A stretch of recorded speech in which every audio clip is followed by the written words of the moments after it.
പ്രിയപ്പെട്ട കൂട്ടുകാരെ, അക്ഷരപൂജയിലേക്ക് എല്ലാവർക്കും സ്വാഗതം. ഇന്ന് ഞാൻ നിങ്ങൾക്ക് വേണ്ടി അവതരിപ്പിക്കുന്നത് വൈക്കം മുഹമ്മദ് ബഷീറിൻ്റെ ഭൂമിയുടെ അവകാശികൾ എന്ന് പറയുന്ന കഥയാണ്. കഥ പാരിസ്ഥിതിക അവബോധം വളർത്താൻ വളരെയേറെ പര്യാപ്തമായ ഒരു കഥയാണ്. ഈ ഭൂമിയിൽ മനുഷ്യൻ മാത്രം ബാക്കിയാകുന്ന ഒരു അവസ്ഥ ഉണ്ടാക്കരുതെന്നും എല്ലാ ജീവജാലങ്ങളോടും ചേരുമ്പോൾ മാത്രമേ, സസ്യജാലങ്ങളോടും ജീവജാലങ്ങളോടും ചേരുമ്പോൾ മാത്രമേ മനുഷ്യനും പൂർണ്ണനാകുന്നുള്ളൂ എന്നും സ്ഥാപിക്കുന്ന ഒരു കഥയാണിത്. അപ്പോൾ നമുക്ക് പതുക്കെ കഥയിലേക്ക് കടക്കാം. ഭൂമിയുടെ അവകാശികൾ, വൈക്കം മുഹമ്മദ് ബഷീർ. ഭൂഗോളത്തിൻ്റെ ചെറുപിടിയോളം ഭാഗത്തിൻ്റെ ആജീവനാന്ത അവകാശിയായി തീർന്നതോടെ ഭാവി ജീവിതം സുരക്ഷിതമായി എന്ന് ദൃഢമായി തന്നെ വിശ്വസിച്ചു. സംഭവം 2 ഏക്കർ തെങ്ങും പറമ്പാണ്. നന്നാക്കി സ്റ്റൈലാക്കാൻ കഴിയുന്ന ഒരു പഴയ വീടുമുണ്ട്. തേങ്ങ വിറ്റ് എല്ലാ ജീവിതാവശ്യങ്ങളും നേടാം. കുറമാവുകളും 2 വരിക്കപ്ലാവുകളും ഉണ്ട്. വീട്ടാവശ്യത്തിനുള്ള വിറക് പറമ്പിൽ നിന്ന് കിട്ടും. പുരാതനമായ ഒരു കിണറുമുണ്ട്. നല്ല വെള്ളം സുലഭം, മിനറൽ വാട്ടർ. ആകെ കൂടി ജീവിതം പരമസുഖമെന്ന് വിചാരിച്ചിരിക്കുമ്പോഴാണ് എന്തു പറയാൻ, ഭൂഗോളത്തിൻ്റെ ചിരിപ്പിടിയോളം കഷ്ണം വാങ്ങിയ വില മുഴുവനും തീരാധാരത്തിൽ കാണിച്ചതിനാൽ ഭീമമായ സംഖ്യയ്ക്ക് മുദ്രപത്രങ്ങൾ വാങ്ങേണ്ടി വന്നു. അതായത് വലിയ ഒരു സംഖ്യ നിലവിലുള്ള ഗവൺമെൻറ്റിന് കൊടുത്തു എന്നർത്ഥം. ഭൂവുടമയ്ക്ക് ഗവൺമെൻറ് എല്ലാവിധ സംരക്ഷണവും നൽകേണ്ടതല്ലേ? വീട്ടുനികുതിയും പറമ്പിൻ്റെ നികുതിയും കൊടുക്കുന്നുണ്ട്. തീ പിടിച്ച വിലയ്ക്ക് വാങ്ങിയ കർഷണം ഭൂമിയുടെ എല്ലാ ഉടക്കുകളും തീർത്തിട്ടുണ്ട്. മുന്നാധാരങ്ങളെല്ലാം സഭദ്രം പെട്ടിയിലിരിക്കുന്നു. ഭൂഗോളത്തിലെ ഈ 2 ഏക്കർ സ്ഥലത്തിന് ക്ഷീരപഥത്തിലോ സൗരയൂഥത്തിലോ അണ്ടകടാഹത്തിലോ പ്രപഞ്ചങ്ങളിലോ മറ്റാർക്കും തന്നെ യാതൊരു അവകാശവുമില്ല. ഈ സംഗതി നാട് ഭരിക്കുന്ന ഗവൺമെൻറ് ഉറപ്പു തന്നിട്ടുള്ളതാണ്. എന്നാൽ ഇവിടെ തെങ്ങുകളും മാവുകളും പ്ലാവുകളും മാത്രമല്ല, പേരകളും കശുമാവുകളും മുരിങ്ങകളും പുളികളും പപ്പായകളും സപ്പോട്ട മരങ്ങളുമുണ്ട്. പിന്നെ ആറ്റമരങ്ങളും റുമാൻ മരങ്ങളും കൂടാതെ തേക്കുകളും പൈൻ മരങ്ങളുമുണ്ട്. ഗോൾഡൻ ചെമ്പകവുമുണ്ട്. മാങ്കോസ്റ്റൈൻ വൃക്ഷങ്ങളും മുറ്റത്തിൻ്റെ അതിരുകളിൽ പൂച്ചെടികൾ, പനിനീർ ചെമ്പകങ്ങൾ, പൂക്കൾ വിരിഞ്ഞു നിൽക്കുന്ന മറ്റു ചെടികൾ എല്ലാത്തിനെയും ഉൾക്കൊള്ളിച്ച് 2 ഏക്കർ പറമ്പിൻ്റെ 4 വശവും ഭദ്രമായി മുള്ളുവേലി കെട്ടിച്ചിട്ടുണ്ട്. അടച്ചുറപ്പുള്ള ഇരുമ്പു ഗേറ്റും ഗേറ്റിൻ്റെ 2 വശവും വെള്ളയും ചുവപ്പുമായി പുഷ്പിച്ചു പന്തലിച്ചു നിൽക്കുന്ന ബോഗെയിൻവില്ല. ഗേറ്റ് മുതൽ മുറ്റമാകെ വെള്ളമണൽ. പറമ്പിനും വീടിനും മറ്റും പൊതുകാവൽക്കാരനായി ഒരു ഉശിരൻ നായയുമുണ്ട്, ഷാൻ എന്ന പേരിൽ. പിന്നെ ആശ്രിതരായ കോഴികൾ, പശുക്കൾ, ആടുകൾ, പൂച്ചകൾ ഇവരെല്ലാവരുമായി ഒത്തൊരുമിപ്പോടെ കഴിഞ്ഞു വരുന്നു. മക്കളും മക്കളുടെ മക്കളും ഭാര്യയുമുണ്ട്. എല്ലാവരുടെയും സുഖസമ്പൂർണമായ സുരക്ഷിത ജീവിതം തേങ്ങകളെ ആശ്രയിച്ചാണ്. തേങ്ങകൾ, മനസ്സിലായോ? തേങ്ങകൾ, അതാണ് കഥ. തടം കോരിച്ച് തെങ്ങുകൾക്കും മറ്റും വേണ്ടത്ര വളം, ഉപ്പും കുമ്മായവും സഹിതം ഇട്ടിട്ടുണ്ട്. വളരെ കാലം ശരിക്ക് ആഹാരം കിട്ടാതെ നിന്ന തെങ്ങുകൾ നല്ലവണ്ണം കായ്ക്കാൻ തുടങ്ങി. തിങ്ങി നിറഞ്ഞ് 10ഉം 20ഉം കരിക്കുകൾ കുലകളിൽ. തെങ്ങുകളിലേക്ക് നോക്കുമ്പോൾ എല്ലാവരുടെയും മനസ്സ് കുളിർത്തു, മുഖം സന്തോഷം കൊണ്ട് പ്രകാശിക്കും. തേങ്ങയ്ക്ക് വില കൂടിക്കൂടി വരുന്ന കാലവുമാണ്. വിളയട്ടെ. അങ്ങനെ രാപകലുകളിലൂടെ സന്തോഷസമേതം ജീവിച്ചു വരുമ്പോൾ തീരാധാരങ്ങളെയും മുള്ളുവേലികളെയും ഷാനെയും ഗവൺമെൻറ്റിനെയും പ്രപഞ്ചങ്ങളിൽ ആരെയും മാനിക്കാത്ത ഒരു കൂട്ടർ ദാ പ്രത്യക്ഷപ്പെടുന്നു. ഇവർക്ക് ഈ സ്വകാര്യ സ്വത്തായ 2 ഏക്കർ സ്ഥലത്ത് എന്തവകാശം? ആദ്യമായി കണ്ടത് പക്ഷികളെയും ചിത്രശലഭങ്ങളെയുമാണ്. എത്ര തരം പക്ഷികൾ, എത്രയെത്ര ചിത്രശലഭങ്ങൾ!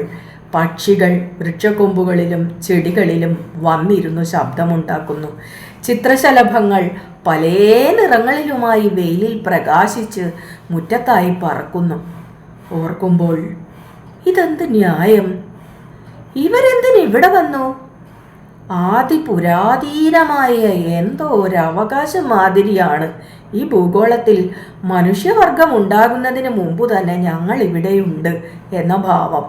പക്ഷികളെയും ചിത്രശലഭങ്ങളെയും ആട്ടി ഓടിച്ചില്ല. എന്നാൽ കാക്കകൾ അവർ അടുക്കളയിൽ കയറി ആഹാര സാധനങ്ങൾ കട്ടുകൊണ്ടു പോകുന്നു. 2 കാക്കകൾ ആരുടെയും അനുവാദം വാങ്ങാതെ 2 തെങ്ങുകളിൽ കൂടുവെച്ചിട്ടുമുണ്ട്. മുട്ടകൾ ഇട്ടിരിക്കുന്നു. മറ്റു പക്ഷികളുടേതിനേക്കാൾ കാക്കകളുടെ കരച്ചിൽ ലേശം അസഹനീയമാണ്. പോരെങ്കിൽ കോഴിക്കുഞ്ഞുങ്ങളെ കൊത്തിക്കൊണ്ടുപോകുന്നു. അതേ ഉദ്ദേശത്തോടെ പരുന്തുകളുമുണ്ട്. കോഴിക്കുഞ്ഞുങ്ങളെ റാഞ്ചാൻ തെങ്ങുകളിൽ കാവലിരിക്കുന്നു. കോഴിക്കുഞ്ഞുങ്ങളെ റാഞ്ചാൻ വേറൊരു പക്ഷിയുമുണ്ട്. മാവിൻ്റെ കൊമ്പിലാണ് എറളാടൻ എന്ന് വിളിക്കുന്ന എറിയൻ. ഇല്ലിക്കൂട്ടങ്ങളിൽ കീരികളും കുശാൽ. കോഴികളെ സാപ്പിടാൻ ഇല്ലിക്കൂട്ടത്തിനടുത്തുള്ള കാട്ടില് ഉറക്കന്മാരും. ഇവർക്കൊക്കെ ഈ 2 ഏക്കർ പറമ്പിൽ എന്തവകാശമെന്ന് ചിന്തിച്ചിരിക്കുമ്പോൾ കയ്യും കാലും ചിറകുമൊന്നുമില്ലാത്ത ഒരു ഭീകര സ്വരൂപി. ഉച്ച സമയം, നല്ല വെയിലുമുണ്ട്. കോഴികൾ കൊക്കുകയും നായ കുരയ്ക്കുകയും ചെയ്യുന്നു. പക്ഷികൾ കൂട്ടത്തോടെ ശബ്ദമുണ്ടാക്കുന്നുണ്ട്. അശ്രദ്ധയോടെ ചെന്നു ചാടിയത് ഭയങ്കരമായ മൂർഖൻ പാമ്പിൻ്റെ മുമ്പിൽ. പാമ്പ് തല എടുത്ത് പിടിച്ച് പാത്തി വിതിർത്ത് ഗൗരവത്തിൽ നിൽക്കുന്നു. നിനക്കിവിടെ എന്തവകാശമെന്ന മട്ടിൽ. പാമ്പിനെ എന്തു ചെയ്യണം? എന്തു ചെയ്യാൻ കഴിയും? വടിയില്ല, ആയുധങ്ങളൊന്നുമില്ല, വെറും കൈ. മനുഷ്യൻ എത്ര ബലഹീനൻ! എന്നാൽ ഭാര്യയെ വിളിച്ച് വടി കൊണ്ടുവരാൻ പറയാം. പാമ്പിനെ ആടിച്ചു കൊന്നു കുഴിച്ചു മൂടാം. ഇത് ശരിയാണോ? പ്രപഞ്ചങ്ങളായ എല്ലാ പ്രപഞ്ചങ്ങളെയും ജീവികളായ എല്ലാ ജീവികളെയും സൃഷ്ടിച്ച ഈശ്വരൻ മനുഷ്യവർഗത്തെ സൃഷ്ടിച്ചതുപോലെ തന്നെ പാമ്പ് വർഗത്തെയും സൃഷ്ടിച്ചു. പാമ്പ് ഭൂമിയുടെ അവകാശികളിൽ ഒരാളാണ്. ഇവിടെ സഹവർത്തിത്വമാണ് ആവശ്യം. ഈ തത്വം അംഗീകരിക്കേണ്ടതല്ലേ? പക്ഷേ കൂട്ടായി ജീവിക്കാൻ ഒക്കുമോ? വിഷം കടിച്ചാൽ മരിക്കും. ഹേ സർപ്പമേ, നിനക്കിവിടെ അവകാശമില്ല. എൻ്റെ സ്വന്തമായ ഈ 2 ഏക്കർ പറമ്പിൽ നിന്ന് നീ ക്ഷണത്തിൽ പോകുക. പക്ഷേ എങ്ങോട്ട് പോകും? അടുത്ത പറമ്പുകളിൽ ചെന്ന ഉടമകൾ ഉപദ്രവിക്കില്ലേ? ഭൂഗോളം തന്നെ ഒട്ടധിക ഭാഗവും കഷണം കഷണമായി ഓരോരുത്തർ, അതായത് മനുഷ്യർ തീർവാങ്ങിക്കഴിഞ്ഞിരിക്കുന്നു. അപ്പോൾ പക്ഷിമൃഗാദികൾ എന്തു ചെയ്യും? എവിടെ പോകും? ഓർക്കുമ്പോൾ ഈ മൂർഖൻ പാമ്പ് എന്തു ചെയ്യും? എവിടെയെങ്കിലും ജീവിക്കട്ടെ, കണ്ടില്ല കേട്ടില്ല എന്ന് വിചാരിക്കാം. പക്ഷേ ദൈവം തമ്പുരാനെ, മരണകാരണമായ വിഷം. ജീവിതത്തിൽ ജാഗ്രത വേണം. നോക്കി നടക്കണം. വെളിച്ചം കൂടാതെ ഇരുട്ടത്തും നടക്കരുത്. ഉഷാർ. പാമ്പ് കുറെ കഴിഞ്ഞ് വഴക്ക് അവസാനിപ്പിച്ചു. ശാന്തത കൈവരിച്ചു. പത്തി ചുരുക്കി പതുക്കെ ഇഴഞ്ഞു തുടങ്ങി. നായ കുരച്ചുകൊണ്ട് പുറകെ. പാമ്പ് വേലിയുടെ പഴുതിലൂടെ തോട്ടിലേക്ക് പോയി. ഭാര്യ അടുക്കളയിൽ നിന്ന് പുക കൊണ്ട് ചുമന്ന കണ്ണുകളോടെ ഓടി വന്നു ചോദിച്ചു. നായ കുരയ്ക്കുകയും കോഴികൾ കൊക്കുകയും പക്ഷികൾ കൂട്ടത്തോടെ ചിലയ്ക്കുകയും ചെയ്യുന്നത് കേട്ടല്ലോ. വല്ല പാമ്പോ ചേരയുമായിരുന്നോ? സഖാവ് മൂർഖൻ. എന്നിട്ട് അടിച്ചു കൊന്നില്ലേ? ഇല്ല, ഭവതിയെ പോലെ ഈശ്വര സൃഷ്ടി. അതും ജീവിക്കട്ടെ, ഈ ഭൂഗോളത്തിന്റെ അവകാശിയാണ്. അത് കൊള്ളാം. നമ്മുടെ കുട്ടികൾ ഓടി നടക്കുന്ന സ്ഥലമാണ്. നമ്മുടെ പറമ്പിൽ വരുമ്പോൾ അടിച്ചു കൊല്ലണം. കൊല്ലണമെന്നു വേഗം പറയാം, കൊല്ലുകയും ചെയ്യാം. ജീവൻ കൊടുത്ത് സൃഷ്ടിക്കാൻ ഒക്കുമോ? മനുഷ്യരെയും മറ്റും കടിച്ചു കൊല്ലുന്ന പാമ്പുകളെയും മറ്റും ദൈവം എന്തിനു സൃഷ്ടിച്ചു? ആനകൾ, കടുവ, സിംഹം, കരടി, കാട്ടുപോത്ത്, നീർക്കുതിര, പുലി, ചീങ്കണ്ണി, മുതല, ഒട്ടകം, കുതിര, മനുഷ്യക്കുരങ്ങ്, ചെന്നായ്, തേള്, മലമ്പാമ്പ്, കൊതുകുമൂട്ട, വാവല്, കഴുകൻ, കിളി എന്നിങ്ങനെ ഭൂമിയുടെ അവകാശികളായി ഒട്ടേറെ എണ്ണത്തിന് സൃഷ്ടിച്ചിട്ടുണ്ട്. എന്തിന്? തിമിംഗലം, സ്രാവ്, മത്സ്യങ്ങൾ, നീരാളി, കടൽപ്പാമ്പുകൾ എന്നിവരെ എന്തിനു സൃഷ്ടിച്ചു? ഒന്നും അറിഞ്ഞുകൂടാ. ദൈവഹിതം. ഏതായാലും ഒന്നിനെയും കൊല്ലാതെ ജീവിക്കാൻ ശ്രമിക്കണം. ഹിംസ അരുത്. നല്ല പുതുമ. വീടിനകം മുഴുവൻ എട്ടുകാലികളും പല്ലികളും ഓന്തും അരണയും കരിന്തകളും അടുക്കളയിൽ കയറി വരുന്നു. വേലി മുഴുവനും ചെതല് തിന്നു തീർക്കുന്നു. വീടിനകത്തും ചെതലുണ്ട്. പുസ്തകങ്ങളും വസ്ത്രങ്ങളും ചെതല് തിന്നുന്നു. എലികളുടെ ശല്യാണെങ്കിൽ പറയാനും ഇല്ല. ആ റേഡിയോഗ്രാമിന്റെ വയറ് എലി മുറിച്ചത് കണ്ടില്ലേ? വീടിനകം മുഴുവനും ചീവീടും എറുമ്പും പാറ്റകളും വണ്ടുകളും. അപ്പോഴാണ് ഒരു ജന്തു പൂജ. ഞാൻ ഒരു ജന്തുവിനെയും പൂജിക്കുന്നില്ല. മനുഷ്യവർഗത്തിൽ ഒരു വിഭാഗം മൃഗങ്ങളെയും പക്ഷികളെയും പൂജിക്കുന്നുണ്ട്. പാമ്പുകളെ പൂജിക്കുന്നുണ്ട്. പാമ്പുകൾക്ക് ദിവ്യത്വം നൽകി ആരാധിച്ചു വരുന്നു. പാമ്പിന്റെ പുറത്താണത്രേ ഒരു ദൈവം കിടക്കുന്നത്. അത് കടലിലാണ്. വേറൊരു ദൈവത്തിന്റെ കഴുത്തിൽ പാമ്പ് ചുറ്റിക്കിടക്കുന്നു. എലി ഒരു ദൈവത്തിന്റെ ഇഷ്ടവാഹനമാണ്. മത്സ്യം, ചീങ്കണ്ണി, മലമ്പാമ്പ്, കടുവ മുതലായവയെ ആരാധിക്കുന്ന മനുഷ്യവർഗമുണ്ട്. ചിലർ ഭൂഗോളത്തെ ദേവിയായി സങ്കല്പിക്കുന്നു. അവരുടെ അഭിപ്രായത്തിൽ സൂര്യനും ചന്ദ്രനും ദേവന്മാരാണ്. ഭൂമി പരന്നതായി ചിലർ വിശ്വസിക്കുന്നു. ഭൂഗോളത്തിൽ നിവസിക്കുന്ന മനുഷ്യരുടെ വിശ്വാസങ്ങൾ പലതല്ലേ? ചിലർ ഏകദൈവത്തിൽ വിശ്വസിക്കുന്നു, ചിലർ ബഹുദൈവത്തിലും, ചിലർ ഒരു ദൈവത്തിലും വിശ്വസിക്കുന്നില്ല. എന്നിട്ട് വഴക്കാണ്, കൊലപാതകം വരെ നടക്കുന്നു, പൊരിഞ്ഞ യുദ്ധങ്ങളും. ഭൂമി ഒരു ഗോളമാണെന്നാണ് വിശ്വാസം. ഈ വിശ്വാസമൊന്നും കാര്യമാക്കാത്തവരുമുണ്ട്. ഗോളമായ ഭൂമി ആലംബമില്ലാതെ അന്തരീക്ഷത്തിൽ നിന്നു കറങ്ങുന്നു. കുറേ അധികം അകലെ അന്തരീക്ഷത്തിൽ സദാ കത്തിജ്വലിച്ചുകൊണ്ട് നിൽക്കുന്ന സൂര്യൻ്റെ ഭാഗത്ത് വരുമ്പോൾ ഭൂമിയിൽ പകൽ, മറുവശത്ത് രാത്രി, ഇരുൾ, ആദിമമായ അന്ധകാരം. കാലത്തിൻ്റെ അന്തമില്ലാത്ത പോക്കിൽ ഒരു നാൾ സൂര്യൻ എന്നേക്കുമായി അണഞ്ഞുപോകും. അതിനു മുമ്പ് തന്നെ ഭൂഗോളം മരിച്ചിട്ടുണ്ടാകും. ചരാചരങ്ങൾ അഖിലവും നശിച്ചിരിക്കും. ഗോളങ്ങൾ തമ്മിൽ കൂട്ടിയിടിച്ച് തകർന്നിട്ടുണ്ടാകും പൊടിയായി. പണ്ടത്തെ കോസ്മിക് ഡസ്റ്റ്. പിന്നെ അനന്തമായ ഇരുൾ. ഇരുട്ടിനായിരിക്കാം ദൈവം തമ്പുരാൻ ആദ്യം സൃഷ്ടിച്ചത്. രണ്ടാമതായി വെളിച്ചത്തെ. ചൂടും വെളിച്ചവുമാണല്ലോ കാര്യമായ സംഗതി. ജീവികളെല്ലാം ചൂടിൻ്റെയും വെളിച്ചത്തിൻ്റെയും സന്തതികളാണ്. ചിതലും എട്ടുകാലിയും മരങ്ങളും പക്ഷിമൃഗാദികളും ജീവികളും എറുമ്പും പാമ്പും മനുഷ്യനുമെല്ലാം. ഭാര്യ പറഞ്ഞു, വരിക്കപ്ലാവിൽ ചക്ക വഴുത്തത് അണ്ണാനും കാക്കയും തിന്നുന്നു. പേരയ്ക്ക, സപ്പോട്ട, ആത്തച്ചക്ക, റൂമാൻ എല്ലാം പക്ഷികളും വാവലും കൊണ്ടുപോകുന്നു. അതാണല്ലോ രസം. ഒരു താങ്ങുമില്ലാതെ കോടാനുകൂടി കോളങ്ങളെ നിലനിർത്തിയിരിക്കുന്ന ദൈവം തമ്പുരാൻ ഭൂമിയിൽ ജീവികൾക്കായി എന്തെല്ലാം സൃഷ്ടിച്ചിരിക്കുന്നു. പഴങ്ങൾ, പുഷ്പങ്ങൾ, കിഴങ്ങുകൾ, ധാന്യങ്ങൾ, പുല്ല്, വെള്ളം, വായു, പിന്നെ ചൂടും വെളിച്ചവും. ഭൂമിയിലെ ഉൽപ്പന്നങ്ങളുടെ എല്ലാം അവകാശികളാണ് ജന്തുക്കളും മൃഗങ്ങളും പക്ഷികളും കൃമികീടങ്ങളും വൃക്ഷങ്ങളും ചെടികളും മറ്റും. ഈ പരമാർത്ഥം എപ്പോഴും ഓർക്കുന്നത് നല്ലതാണെന്ന് തോന്നുന്നില്ലേ? ഭാര്യ ചോദിച്ചു. ഒരു കാര്യം പറഞ്ഞാൽ മുഷിയുമോ? ലേശം മുഷിയുകയില്ല, കാച്ച്.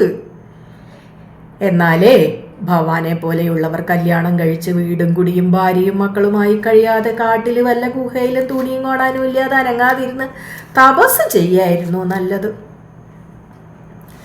തിന്നാനും കുടിക്കാനും പുറം മാന്തി തരാനും നീയുണ്ടെങ്കിൽ ഏത് ഗുഹയിലും ഞാൻ താമസിച്ച് ഘോരഘോരം തപസ് ചെയ്യാം. എന്നാലും നമുക്ക് നമ്മുടെ വീടായ ഈ ഗുഹ മതി. പക്ഷെ പാമ്പും പഴുതാരയും തേളും അരണേ ഈ ഗുഹയിൽ കിടക്കുന്നത് എനിക്കിഷ്ടമല്ല. അതിനെയൊക്കെ അടിച്ചു കൊല്ലണം. നിന്റെ അഭിപ്രായത്തോട് യോജിക്കുന്നവരുടെ പ്രവർത്തനങ്ങൾ ഞാൻ കാണുന്നുണ്ട്. 500 കൊല്ലത്തിനകത്ത് ഈ ഭൂമിയിലുള്ള സർവ്വ ജന്തുക്കളെയും പക്ഷികളെയും മൃഗങ്ങളെയും എല്ലാം മനുഷ്യർ കൊന്നൊടുക്കും. മരങ്ങളെയും ചെടികളെയും നശിപ്പിക്കും. മനുഷ്യൻ മാത്രം ഭൂമിയിൽ അവശേഷിക്കും. എന്നിട്ട് ഒന്നടക്ക ചാവും. അതു സാരമില്ല, അന്നല്ലേ. ഇപ്പോൾ ഒന്നെണീറ്റ് വന്ന് ആ പഴുത്ത ചക്ക ഏണി വെച്ച് കയറി ഇങ്ങിട്ടുതാ. ഞാനും എൻ്റെ മക്കളും മക്കളുടെ മക്കളും പശുക്കളും തിന്നട്ടെ. പക്ഷികളെ, അണ്ണാനെ, ക്ഷമിക്കുക എന്നു പറഞ്ഞിട്ട് ചക്കയിട്ടു. ഭാര്യയും മക്കളും ഭർത്താവും മക്കളുടെ മക്കളും കുശാലായി തിന്നു. പശുക്കളും തേൻ പോലുള്ള പഴം. ദൈവം തമ്പുരാന് സ്തുതി. ഭാര്യ പറഞ്ഞു, ചുമ്മാ ഇരുന്ന് കൊതുകിനെയും തേളുകളെയും പാമ്പുകളെയും മറ്റും പറ്റി ചുമ്മാ ചിന്തിക്കാതെ നമ്മുടെ വീടും പറമ്പും ശരിക്കും നോക്കണം. പക്ഷികളുടെയും മൃഗങ്ങളുടെയും കൊതുകിൻ്റെയും മൂർക്കം പാമ്പിൻ്റെയും ഒക്കെ കാര്യം ദൈവം നോക്കിക്കോളും. ഒരു കാര്യം അറിഞ്ഞോ? വീടിന് പുറത്ത് ചുമരിനോട് ചേർന്ന് ചോരനുറുമ്പ് കുഴിച്ച് പാർത്ത് തുടങ്ങിയപ്പോൾ ഞാൻ തീ വെച്ച് നശിപ്പിക്കാൻ തുടങ്ങിയില്ലേ, അപ്പം എന്നെ വിലക്കി. ആ ഉറുമ്പുകളെല്ലാം ഇപ്പോൾ വീട്ടിൻ്റെ ഉള്ളിലാണ് താമസം. വീടിൻ്റെ മോന്തായം മുഴുവനും ചെതല് തിന്നു തീർത്തു. ഉറുമ്പിനെയും ചെതലിനെയും കൊല്ലണം. ഹിംസ എനിക്ക് വയ്യ. നമ്മ ഉപദ്രവിക്കുന്നവരെ നമ്മൾ ഉപദ്രവിക്കണം. അത് വേണ്ട. ദൈവം തമ്പുരാൻ എന്തു പറയും? സ്നേഹത്തോടെ പെരുമാറുക. എനിക്ക് ഈ പ്രപഞ്ചങ്ങളെയെല്ലാം സ്നേഹത്തോടെ ആലിംഗനം ചെയ്യാൻ തോന്നുന്നുണ്ട്. ഞാനും മക്കളും മറ്റുമാണ് പ്രപഞ്ചം എന്ന് അങ്ങ് വിചാരിച്ചാൽ മതി. മുഷിയരുത്. അത്രയ്ക്കു ചെറുതാവാൻ വയ്യ. എന്നാലേ അങ്ങ് വലുതായിക്കോ. വലിയ മുട്ടൻ ഭാര്യ ഗർവിച്ചു. അന്നു രാത്രി ഒരു സംഭവമുണ്ടായി. ചിരിപ്പിടിയോളം ഭയങ്കരം. വീട് കയറി ആക്രമിക്കുന്ന മട്ടാണ്. ജീവനും സ്വത്തിനും രക്ഷയില്ല. ഇതെവിടുത്തെ ന്യായം? രാത്രി ഊണെല്ലാം കഴിഞ്ഞ് സംതൃപ്തിയോടെ കിടന്നു. നല്ല ഉഷ്ണകാലം. ഫാൻ ഓൺ ചെയ്ത് ഒരു ചെറിയ ഇലക്ട്രിക് വിളക്കിൻ്റെ പ്രകാശത്തിൽ കിടക്കയിൽ കിടന്നു വായിക്കുകയായിരുന്നു. വികസിച്ചുകൊണ്ടിരിക്കുന്ന മഹാപ്രപഞ്ചങ്ങൾ വായിച്ചുകൊണ്ട് കിടക്കുമ്പോൾ അനേകം പൂച്ചികൾ, വണ്ട്, പാറ്റ, ചീവീട്, മിന്നാമിനുങ് എല്ലാവരും ഈ വീട്ടിൽ താമസിക്കുന്നവരാണോ? ദൈവം തമ്പുരാനെ, ജനാല വഴി കടന്നതായിരിക്കും. ഇഷ്ടം പോലെ കൊതുകുകളുമുണ്ട്. മൂട്ട സ്ഥിരമായുണ്ട്. ഒരു കൊതുക് കൈത്തണ്ടയിൽ വന്നിരുന്നു. കുത്തിച്ചോര കുടിക്കുന്നു. കുടിക്കട്ടെ. മനുഷ്യരുടെയും മൃഗങ്ങളുടെയും ജന്തുക്കളുടെയും ചോര കുടിച്ചു ജീവിക്കുവാനായി ദൈവം തമ്പുരാൻ കൊതുകുകളെയും സൃഷ്ടിച്ചു. മൂട്ടകളെയും നിർബാധം കുടിക്കട്ടെ. ഒരു ലേശം വേദനയോ അസുഖമോ ഒക്കെ ഉണ്ട്. അടിച്ചു കൊല്ലാനുള്ള വ്യഗ്രത. കൊല്ലണ്ട. തൃപ്തിയാവോളം കുടിക്കട്ടെ. മരിച്ചു പോകുന്ന മനുഷ്യനാണല്ലോ. പുരാതനമായ ഈ വീട് ഇതാരുണ്ടാക്കി? ഇവിടെ എത്ര സ്ത്രീ പുരുഷന്മാർ മരിച്ചിട്ടുണ്ട്. നോക്കുമ്പോൾ ഭാര്യയും മക്കളും മറ്റും വിയർത്തു കുളിക്കുന്നു. അവർക്കു ലേശം കാറ്റ് കൊടുക്കണം. ചോര കുടിച്ചു വീർത്ത് കൊതുക് ചെമപ്പനായി പറന്നുപോയി. കടിച്ച ഭാഗത്ത് ലേശം ചൊറിച്ചിൽ. കിടക്കുന്നത് ഉയർന്ന തിണ്ണയിലാണ്. നടവാതിൽക്കൽ 4-5 അടി വീതിയിൽ താഴ്ന്ന സ്ഥലം. അപ്പുറത്തും ഇപ്പുറത്തും ഭിത്തികളോട് ചേർന്ന് ഉയർന്ന തിണ്ണ. ഈ തിണ്ണകൾ ഈശ്വര പ്രാർത്ഥനയ്ക്ക് വേണ്ടി പണ്ടാരോ നിർമ്മിച്ചതാണ്. പ്രാർത്ഥന. പ്രപഞ്ചങ്ങളുടെ ശ്രേഷ്ഠാവേ, രക്ഷിക്കണേ. ഭാര്യയ്ക്കും മക്കൾക്കും മറ്റും ലേശം തണുത്ത കാറ്റ് കൊടുക്കണം. താഴെ ഒരു കയറ്റുപായ ഇട്ടിട്ടുണ്ട്. അത് കുടഞ്ഞിട്ടു വളരെ കാലമായി. ആ കയറ്റുപായിലേക്കു കിടക്കയിട്ടു. വിളക്ക് അരികിൽ വെച്ചു. ഫാൻ നീക്കി വെച്ചു. എല്ലാവർക്കും കാറ്റ് കിട്ടുന്നുണ്ട്. ഫാൻ കറങ്ങുന്ന ശബ്ദം മാത്രമേ ഉള്ളൂ. കോഴികളെ പിടിക്കാൻ കുറുക്കന്മാർ വരുന്നുണ്ടോ?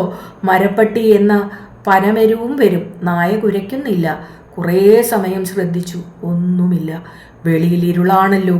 പരിപൂർണ നിശബ്ദത. മനുഷ്യർ ഉറങ്ങുന്നു. ദൈവം തമ്പുരാനെ, ഒരു ചെറിയ മരണമാണല്ലോ ഉറക്കം. എത്രയോ മരണങ്ങൾ. ജീവിതം തിന്നും കുടിച്ചും രമിച്ചും വഴക്കിട്ടും അങ്ങനെ അനന്തമായി പോകുന്നു. മനസ്സു ചുമ്മാ, വെറും ചുമ്മാ. ദൂരെ ചന്ദ്രൻ്റെ ഉപരിതലത്തിലെത്തി. കുണ്ടും കുഴികളും കുന്നുകളും പാഴ്സ്ഥലങ്ങൾ. വൃക്ഷങ്ങളില്ല, പക്ഷിമൃഗാദികളില്ല. നിശബ്ദത നിറഞ്ഞ മഹാശൂന്യത. എങ്ങും കറുത്ത ആകാശം. മിന്നിത്തെളിയുന്ന നക്ഷത്രകോടികൾ. ചന്ദ്രഗോളത്തെ ദൈവം തമ്പുരാൻ എന്തിനു സൃഷ്ടിച്ചു? അല്ലെങ്കിൽ ഈ പ്രപഞ്ചങ്ങളെ തന്നെ എന്തിന്? പെട്ടെന്ന് ഒരു ഈച്ച പുസ്തകത്തിൻ്റെ താളിൽ വന്നിരുന്നു. കടുകുമണി, നീല ചിറകുകൾ. എത്ര സുന്ദരമായി സൃഷ്ടിച്ചിരിക്കുന്നു. ദൈവം തമ്പുരാൻ്റെ സൃഷ്ടികൾ ഓരോന്നും പരിപൂർണ കലാസൃഷ്ടികളാണ്. ഫാൻ മനുഷ്യൻ്റെ ഒരു കലാസൃഷ്ടി. വലിയ അനുഗ്രഹമാണെന്ന് പറയാം. ഇലക്ട്രിക് വിളക്കുകളും അതുപോലെ തന്നെ. റേഡിയോയും ഉച്ചഭാഷിണിയും രണ്ടും പലപ്പോഴും ഒരനുഗ്രഹമല്ല. ടെലിവിഷനോ മനുഷ്യ സൃഷ്ടിയാണല്ലോ. ഗുണവും ദോഷവും. എന്തൊരു നിശബ്ദത. കുറുക്കന്മാരുടെ ഓരി കേൾക്കുന്നില്ല. നിശബ്ദതയിൽ ഒരു സംഗീതമുണ്ട്. വിളക്കണച്ചു. ആദിമമായ ഇരുട്ട്. ക്രമേണ ഉറങ്ങി. പെട്ടെന്നൊരു വേദന. സൂചി തീയിൽ പഴുപ്പിച്ചു കുത്തിക്കയറ്റുന്നത് പോലെ കൈത്തണ്ടയിൽ മാംസളമായ ഭാഗത്ത്. തൊലി ഉരിഞ്ഞ പച്ചമാംസത്തിൽ തണുത്ത കാറ്റ് കൊള്ളുന്നത് പോലെ പുകച്ചിൽ. നീറ്റൽ. കണ്ണുകൾ തുറന്നു. ഇരുട്ടിൽ തപ്പി ലൈറ്റിട്ട് ഭാര്യയെ വിളിച്ചു. ഭാര്യ ഉണർന്നു. കൈത്തണ്ടിലെന്തോ വേദന പോലെ. ഭാര്യ നോക്കി. എന്തോ കുത്തിയതാണ്. സൂചി കയറ്റിയ മാതിരി ചുവന്ന 2 പാടുകളുണ്ട്. എണീറ്റേ. എണീറ്റ് ഭാര്യ തലയണയും കിടക്കയും പൊക്കി നോക്കി. കയറ്റുപായയുടെ തുമ്പും. ദൈവമേ, ഒരു വലിയ പഴുതാര. വാതിൽ തുറന്ന് അതിനെ ചിക്കി പുറത്തു കളയൂ. ഭാര്യ ഒന്നും പറയാതെ ഒരു ഷൂസ് എടുത്ത് പഴുതാരയുടെ തല നിർദ്ധയം അരച്ചു. അത് കിടന്നു പുളയുന്നു. ഷൂസ് കൊണ്ട് സമൂലം അടിച്ചു ചതച്ച് അരച്ചു. എന്നിട്ടും പുറത്തെ ലൈറ്റിട്ട് വാതിൽ തുറന്ന് പഴുതാരയുടെ ശവം ഒരു കടലാസിൽ ചിക്കിയിട്ട് പുറത്തു കളഞ്ഞു. എന്നിട്ട് പറഞ്ഞു, വിഷമുണ്ട്, കടുകടുത്ത് നീറും, ഒരു മരുന്ന് ചെയ്യാം. ഒരു ദിവ്യം പറഞ്ഞു തന്നിട്ടുണ്ട്. പാമ്പ്, പഴുതാര, തേള് എന്നിവയുടെ വിഷത്തിന് ആടലോടകം. ചെറുതിൻ്റെയോ വലുതിൻ്റെയോ 2 ഇലയും കൂമ്പുമായി തളിര് 3 എണ്ണം നുള്ളിയെടുത്ത് ഇലകൾ വിടർത്തി ഓരോ കല്ല് ഉപ്പും വെച്ച് ചവച്ചിറക്കണം. വരൂ, നമുക്ക് പോയി നുള്ളിയെടുക്കാം. ടോർച്ചെടുത്തോ. ആടലോടകത്തിൻ്റെ തളിര് നുള്ളിയെടുത്ത് ഉപ്പുകല്ലും കൂട്ടി ചവച്ചിറക്കി ലേശം വെള്ളം കുടിച്ചു. പിറ്റേ ദിവസം വേദന ശമിച്ചു. മരുന്നിന് ദൈവം തമ്പുരാന് സ്തുതി. അന്നുകാലത്ത് ഭാര്യ വിളിച്ച് ഘോരഘോരമായ ഒരത്യാഹിതം കാണിച്ചു. 10-30 കരിക്കുകൾ വീണുകിടക്കുന്നു. നീളത്തിൽ തുരന്നിട്ടുണ്ട്. എലി കുത്തിയിട്ടതായിരിക്കും. എലിവിഷം വാങ്ങിച്ചു കൊണ്ടുവരണം. ചോറിലോ പഴത്തിലോ വിഷം വെച്ച് കുറേ എലികളെ കൊല്ലാം. ശരിയാണോ? എലികളെ ദൈവം തമ്പുരാൻ സൃഷ്ടിച്ചതാണ്. മനുഷ്യരെ പോലെ തന്നെ ഭൂമിയിലെ ഉൽപ്പന്നങ്ങൾക്ക് എലികൾക്കുമുണ്ടല്ലോ അവകാശം. പിറ്റേ ദിവസവും ഘോരഘോരമായി തന്നെ കരിക്കുകൾ വീണു. എലിവിഷത്തിൻ്റെ കാര്യം ഓർമ്മിപ്പിച്ചിട്ടും ഭാര്യ വീടാകെ തൂത്തടിച്ചു വാരി വൃത്തിയാക്കിയിട്ടു പറഞ്ഞു, 200 എട്ടുകാലി, 50 പാറ്റ, 30 ചീവീട്, 5 തേള്, 4 പഴുതാര, 7 വണ്ട്, 2000 എറുമ്പുകൾ, 500 ചിതലുകൾ. അതിനെയൊക്കെ കശ്മലേ നീ എന്തു ചെയ്തു? കൊന്നു. ഭൂമിയുടെ അവകാശികൾ. തേങ്ങാക്കൊല. പഴുതാര കുത്തിയ ദിവ്യവേദന മറന്ന ഓർമ്മയിലുണ്ട്. എന്നാൽ വളരെ വളരെ അത്യാവശ്യമായി തന്നെ എലിവിഷം വേണം. കൊടും കൊലപാതകത്തിന് കൂട്ടുനിൽക്കണം, സഹായിക്കണം. ഒന്നും പറഞ്ഞില്ല. ഭാര്യ ചോദിച്ചു, ദിവസത്തിൽ 30 കരിക്ക് വെച്ചു മാസത്തിൽ എത്ര കരിക്ക്? 10,900 വരും. അത്രയും തേങ്ങയാണ് നശിക്കുന്നത്. തിരിഞ്ഞോ? 900 തേങ്ങ. നമുക്ക് ആഹാരം കഴിക്കാനുള്ള കാശ്. വീടിൻ്റെ മേൽക്കൂര മുഴുവനും ചെതല് തിന്ന് നശിപ്പിക്കുകയാണെന്നറിയാലോ. ഓടിറക്കി പട്ടിക തറച്ച് ഓടിടണ്ടേ തേങ്ങ വിറ്റ്? അത് ചെയ്യിക്കാമെന്നല്ല പറഞ്ഞിരുന്നത്. ഈ പോക്കിന് തേങ്ങ വിൽക്കാനുണ്ടാവുകയില്ല. തന്നെയുമല്ല, നമ്മൾ പട്ടിണി കിടക്കേണ്ടിയും വരും. ഒന്നടങ്കം മരിക്കും. ചിന്തിക്കുന്നുണ്ടോ? ഒന്നുകിൽ എലികൾ ജീവിക്കണം, അല്ലെങ്കിൽ നമ്മൾ. ഒന്നാലോചിച്ച് നോക്കൂ. ദൈവം തമ്പുരാനെ, മനുഷ്യന് ജീവിക്കാൻ വേണ്ടി എലികളെ നശിപ്പിക്കണമല്ലോ. മറ്റൊന്നിനെ നശിപ്പിക്കാതെ മനുഷ്യന് ജീവിക്കാൻ വല്ല വഴിയുമുണ്ടോ? ദൈവം തമ്പുരാൻ ഒരുപാട് രോഗാണുക്കളെയും സൃഷ്ടിച്ചിട്ടുണ്ട്. മരുന്നുകൾ മുഖേന അതിനെയൊക്കെ കൊന്നൊടുക്കുന്നു. ഇത് ന്യായമാണോ? പുതുപുത്തനായ ഒരു തത്വശാസ്ത്രം വേണ്ടിയിരിക്കുന്നു. ഹിംസ കൂടാതെ ജീവിക്കാനൊക്കുമോ? പാമ്പ് തവളയെ വിഴുങ്ങിക്കൊന്നു തിന്നുന്നു. എലികളെ വിഴുങ്ങുന്നു. ചെറിയ മത്സ്യങ്ങളെ വലിയ മത്സ്യങ്ങൾ വെട്ടി വിഴുങ്ങുന്നു. കുറുക്കൻ മരപ്പെട്ടി മുതൽ പേർ കോഴിയെ കൊന്നു തിന്നുന്നു. സിംഹം മാനിനെ തിന്നുന്നു. പശുവിനെ തിന്നുന്നു. മനുഷ്യനെ തിന്നുന്നു. മനുഷ്യൻ പക്ഷിമൃഗാദികളെ തിന്നുന്നു. മത്സ്യത്തെയും നോക്കുമ്പോൾ ജീവിത പ്രശ്നം കുഴഞ്ഞതാണ്. മനുഷ്യരുടെ ചോര കുടിച്ചു തലയിൽ മുടികളുടെ ഇടയിൽ പേൻ വളരുന്നു. വായിലും വയറ്റിലും കൃമികളും. മനുഷ്യൻ്റെ ശരീരത്തിലും അണുക്കളായ കൃമികൾ ജീവിക്കുന്നു. മറ്റൊന്നിനെ നശിപ്പിച്ചു ജീവിക്കുന്നു. അരുമയോടെ വളർത്തുന്ന റോസ് ചെടികൾ, അതിൻ്റെ ഇല, പൂവ് എന്നിവയെ പൂച്ചകൾ നശിപ്പിക്കുന്നു. ഭൂമിയിലെ ജീവിതം പൊതുവെ നോക്കുമ്പോൾ വലിയ സ്റ്റൈൽ കാണുന്നില്ല. ലെവലേശം എത്തും പിടിയും കിട്ടുന്നില്ല. വ്യക്തമായ ഒരു വിശ്വാസ പ്രമാണം. ദൈവമേ, പ്രപഞ്ചങ്ങളായ പ്രപഞ്ചങ്ങളുടെ എല്ലാം സൃഷ്ടാവേ, ഒന്നും അറിഞ്ഞുകൂടാ. നേരായ മാർഗം കാണിച്ചു തരണമേ. ഒന്ന് എണീറ്റ് വരാമോ? എന്തിനാണ്? കുറെ പണം വേണം. ഞാനും ഒരു കൂട്ടുകാരിയും കൂടി ബസാറിൽ പോകുന്നുണ്ട്. എലിവിഷം വാങ്ങാം. എൻ്റെ പക്കൽ പണമൊന്നുമില്ല. നമ്മൾ തേങ്ങ പതിവായി കൊടുക്കുന്ന ആളോട് ഞാൻ കുറേ പണം കടമായി വാങ്ങാം. സന്തോഷം. എലികളായ എലികളെ മാപ്പാക്കുക. എലികളെ സൃഷ്ടിച്ച ദൈവമേ, ഞങ്ങൾക്ക് പുറത്തു തരിക. എലികളെ ചതിച്ചു കൊല്ലാൻ പോകുന്നു. മാസത്തിൽ 900 തേങ്ങയാണ് പ്രശ്നം. ഞങ്ങളുടെ ജീവിതത്തിൻ്റെ അനുസ്യൂതമായ നിലനിൽപ്പ് ക്ഷമിക്കുക, ക്ഷമിക്കുക. ഭാര്യ പോയി 2 മണിക്കൂർ കഴിഞ്ഞ് മറ്റു സാധനങ്ങളും ഒരു വലിയ ടിൻ നിറയെ എലിവിഷവുമായി വന്നു. ചിരിച്ചുകൊണ്ട് പറഞ്ഞു, പുതുമ കേൾക്കണോ? തേങ്ങാക്കാരനെ കണ്ടു, കുറേ പണം കടം വാങ്ങി.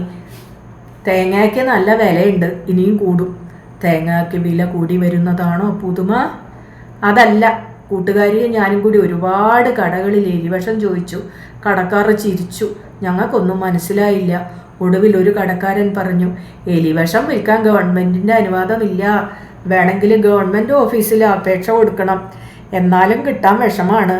എന്താണ് കാരണം എന്നറിയാമോ? അതാണ് പുതുമ. മനുഷ്യൻ എലിവിഷം കഴിച്ച് ആത്മഹത്യ ചെയ്യുന്നു. അതുകൊണ്ട് ഗവൺമെൻറ് എലിവിഷം കൊടുക്കുന്നില്ല. മരമണ്ടൂസ് ഗവൺമെൻറ് റെയിൽപാളങ്ങളും കയറും മരങ്ങളും ജലാശയങ്ങളും കഠാരിയും പേനാക്കത്തിയും ഒതളങ്ങിയ പരിപ്പ് അതിരിക്കട്ടെ, പിന്നെ എങ്ങനെ ഈ എലിവിഷം കിട്ടി? 1,00,000 മനുഷ്യർക്ക് ആത്മഹത്യ ചെയ്യാനുള്ള വിഷമുണ്ടല്ലോ. കൂട്ടുകാരിയുടെ ഭർത്താവിൻ്റെ ഓഫീസിലുണ്ടായിരുന്നു. അദ്ദേഹം സൗജന്യമായി തന്നു. സന്തോഷം. എന്നാൽ കൊല നടത്തിക്കൊള്ളൂ. ആ രക്തത്തിൽ എനിക്ക് പങ്കില്ല. സ്വന്തമായി നടത്തിക്കോളൂ കൊല. കൊലയല്ല. നമ്മൾ കോഴി, ആട് എന്നിവയെ അറുത്ത് തിന്നുന്നില്ലേ? അത് കൊലപാതകല്ലേ? ദൈവനാമത്തിൽ അറുക്കുന്നു, നമുക്ക് ഭക്ഷിക്കാൻ. ഇപ്പോൾ എലികൾക്ക് വിഷം കൊടുത്തു കൊല്ലുന്നത് മനുഷ്യരായ നമ്മൾക്ക് ജീവിക്കാൻ. ദൈവം നമുക്ക് പുറത്തു തരും. കാരുണ്യവാനല്ലേ ദൈവം? കാരുണ്യവാനായ ദൈവം പുറത്തു തരട്ടെ. പഴം, ചോറ്, കിഴങ്ങ് എന്നിവകളിൽ എലിവിഷം വെച്ച് വീടിൻ്റെ പല ഭാഗങ്ങളിലും തെങ്ങുകളുടെ ചുവട്ടിലും വെച്ചു. 4-5 ദിവസം കൊണ്ട് 5 കോഴികൾ, 12 അണ്ണാൻ, 10-200 എലികൾ, 1 പൂച്ച എന്നിവ കാലയവനികയ്ക്കുള്ളിൽ മറഞ്ഞു. മരണം വിലസുകയാണ്. വീടിൻ്റെ മേൽക്കൂരയിൽ പല ഭാഗങ്ങളിലും കിടന്ന് എലികൾ ചത്തുചീഞ്ഞു. നാറ്റം വീടാകെ പരന്നു. അപ്പോഴും കരിക്കുകൾ വീഴുന്നുണ്ടായിരുന്നു. 10-15 ദിവസം അങ്ങനെ പോയി. തെങ്ങുകയറ്റക്കാർ പറഞ്ഞു, കൂമൻ കുത്തുന്നതാണ് പഴയ മുദ്രാവാക്യം. അവരത് അവരുടെ അച്ഛന്മാരിൽ നിന്നു കേട്ടതാണ്. കൂമൻ എന്ന് പറയുന്ന മൂങ്ങയുടെ ചുണ്ടുകൾ വളഞ്ഞതാണ്, ചെറുതാണ്. പിന്നെ മൂങ്ങ സസ്യബുക്കല്ല. ഒടുവിൽ 1-2 മാസം കഴിഞ്ഞപ്പോൾ കരിക്കുതീറ്റക്കാരെ പിടികിട്ടി. വാവൽ വാവൽ കടവാതിലുകൾ എന്നെല്ലാം പേരുണ്ട്. സന്ധ്യയാകുമ്പോൾ വലിയ കടവാതിലുകൾ കൂട്ടത്തോടെ പറന്നു വന്ന് കരിക്കുംകൊലയിൽ പറ്റി പിടിച്ച് നീളത്തിൽ തുരന്ന് വെള്ളം കുടിക്കുന്നു. കൊമ്പു തിന്ന് തൃപ്തിയോടെ ദൈവം തമ്പുരാന് നന്ദി പറഞ്ഞ് പറന്നു പോകുന്നു. എന്തു ചെയ്യും? കെട്ടുകെട്ടായി തുടലിമുള്ളുകൾ കൊണ്ടുവന്ന് കരിക്കുകുലകൾ പൊതിഞ്ഞു. പടക്കം പൊട്ടിച്ചു. പാട്ട കൊട്ടി. പൊട്ടിച്ച മുള കൊണ്ട് പടേ പടയെന്ന് ശബ്ദമുണ്ടാക്കി. വിളക്കുകൾ വെച്ചു. തെങ്ങുകളുടെ മുകളിൽ ആൾരൂപമുണ്ടാക്കി ഷർട്ട് ഇടിച്ചു വെച്ചു. കല്ലെടുത്തെറിഞ്ഞു ബഹളം വെച്ചു കൂകി. ഒരു ഫലവുമില്ല. തേങ്ങാ വിറ്റു കിട്ടുന്ന കാശ് കൊണ്ട് അരിയും മറ്റും വാങ്ങിത്തിന്ന് ജീവിക്കണ്ടേ? വീട്ടുകാർ ഉറങ്ങുമ്പോൾ വാവലുകൾ വന്ന് കരിക്ക് കുടിച്ചിട്ട് പോകും. ഭാര്യയും മക്കളും മക്കളുടെ മക്കളും വീണുകിടക്കുന്ന കരിക്കുകൾ പെറുക്കി കൂമ്പാരം കൂട്ടി.